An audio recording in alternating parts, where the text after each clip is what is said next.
السادة أعضاء مجلس إدارة نادي الزمالك، حضراتكم قاعدين بتعملوا إيه؟ السادة أعضاء مجلس إدارة نادي الزمالك، حضراتكم قاعدين بتعملوا إيه؟ ثالث مرة. السادة أعضاء مجلس إدارة نادي الزمالك، حضراتكم قاعدين هنا على الكرسي ومستمرين في منصبكم بناء على إيه؟ يعني إيه اللي حضراتكم حققتوه؟ يعني ادالكم القدره ان انتوا تقعدوا على كرسي او تكملوا على كرسي نادي الزمالك وتفضلوا قاعدين. فلوس مفيش فلوس، الارض اللي كانت عندنا راحت، اخراتكم بقى غلط، اللي ما غلطش غلط مش مشكله. مستحقات ما بتدفعوش، قضايا على الفيفا بتزيد، لعيبه ما بتجددوش، كواليتي اللعيبه يعني كويس ما بتجيبوش. حضراتكم قاعدين ليه؟ حضراتكم قاعدين بتعملوا ايه؟ 6 ايقاف كيد بثلاث سنين. 6 ايقاف كيد ب3 سنين. مش هتقدر تجيب لعيب. عبد الحميد معالي ومصدق وبنتايج بيمسحوا عقد. وهتلاقي بعدهم جاي عدي وادم كايد، وهتلاقي بعدهم جاي اسمه ايه ده يا ربي بزيرو ولا شيكو بنزا، هتلاقي بعدهم جاي الجزيري، وهتلاقي بعدهم جاي عبد الله وجاي ناصر ماهر وجاي احمد حمدي وجاي وجاي وجاي وجاي وحقهم. يعني انا لا الوم على اي لاعب من اللعيبه اللي فسخت عقدها انها فسخت عقدها. اقول لكم على مفاجاه، انا لا الوم على زيزو ان هو مشي من الزمالك، لا الوم على زيزو ان هو مشي، ما لومش عليه. تخيل بقى ليه؟ لان هو تخيل ان هو كان قاعد مثلا واتوعد بفلوس واتوعد واتوعد واتوعد واتوعد، وفي النهايه مفيش اي حاجه، كلها وعود يا صاحبي. هل الوعود دي بتؤدي لشيء ملموس؟ لا.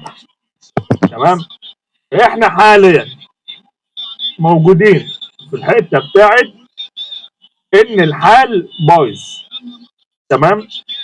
انا مشكلتي مش في ان الحال بايظ، لان ده متوقع من بدري قوي. انا مشكلتي الناس دي قاعده ليه؟ الناس دي ليه ما تروحش تقدم استقالتها؟ الناس دي ليه ما تطلعش يا سيدي؟ قال لك اصل ايه؟ اصل هم قدموا والدوله وزير الشباب والرياضه رفض. طب الناس دي ليه ما تطلعش على السوشيال ميديا او ما تطلعش زي تطلع في التلفزيون كده تعيط وتقول لك انا صعبان عليا نادي الزمالك زي السيد احمد سليمان؟ تمام. ما يطلعوش ليه يقولوا لك ايه؟ والله يا جماعه احنا حاولنا نحل ما قدرناش، قدمنا استقالتنا ما اتقبلتش، فاحنا اسفين والله ده اخرنا. ساعتها انا هحترمك، على فكره انا هحترمك وهشوف ان انت والله يعني عملت شيء، حاولت تعمل حاجه، ايا كان انت قدرت تعمل حاجه. لكن انك تفضل في الهم ده كتير دي كده يعني ما بلاش منه بقى، يعني بلاش منه والله، عشان انتوا فاشله من اول منتدى منصور من اول 2005 وانتوا فاشله. مفيش مجلس اداره مسك نادي الزمالك الا لجنه حسين لبيب الا وكانوا فاشلين. يعني عندك 20 سنه منهم سنه الا ربع او نص سنه تقريبا هي اللي كان الحال فيها مع نادي الزمالك كويس، ما دون ذلك بلح ومفيش. انا بصراحه مش عارف يعني مش عارف ايه اللي ممكن يحصل بعد كده، مش عارف الزمالك رايح على فين. لكن اللي انا عارفه ان انا واحده واحده وده غصب عني، واحده واحده انا بسحب نفسي من تشجيع الزمالك. مش عارف يعني هنفضل في الحال ده، في حاله انه بقى على الحال ده، فانا على ان انا هسحب نفسي من تشجيع الزمالك. واللي هو يعني معلش، يعني انا عندي انا كشاب مصري عندي مشاكل كتير في حياتي اعتقد يعني انها تستحق حرقه الدم وتستحق التفكير وتستحق الزعل اكتر من نادي الزمالك، اكتر من شويه الفشله اللي ماسكين الحاجه اللي انا بحبها، واللي ابويا الله يرحمه كان بيحبها، واللي جدي الله يرحمه كان بيحبها، واللي بنتي للاسف بتحبها. بنتي اللي عندها سنتين للاسف بتحب الزمالك، وانا مش عارف امنعها. يعني انا بقول لها لا، ان هي مش فاهمه، بس لما تكبر وتفهم هفهمها ان الوضع ماشي ازاي، عشان ما يبقاش عندها الصدمه لما الدنيا تبوظ، او لا في حاله ان الزمالك فضل يعني.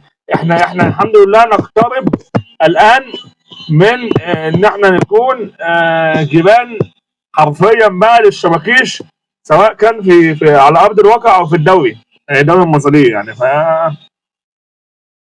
والله ما عارف، والله العظيم ما عارف. احنا اخر الليله اللي احنا فيها دي ايه. انا مش عارف اخر الليله اللي احنا فيها دي ايه. ربنا يستر، ربنا يستر ويستر ويستر ويستر، وعلى الله التسهيل بقى يعني. احنا هتعمل ايه؟ هنعمل ايه ده يعني؟ هنقول ايه؟ ايه اللي احنا هنقوله؟ على الله، هي على الله. ربنا يستر.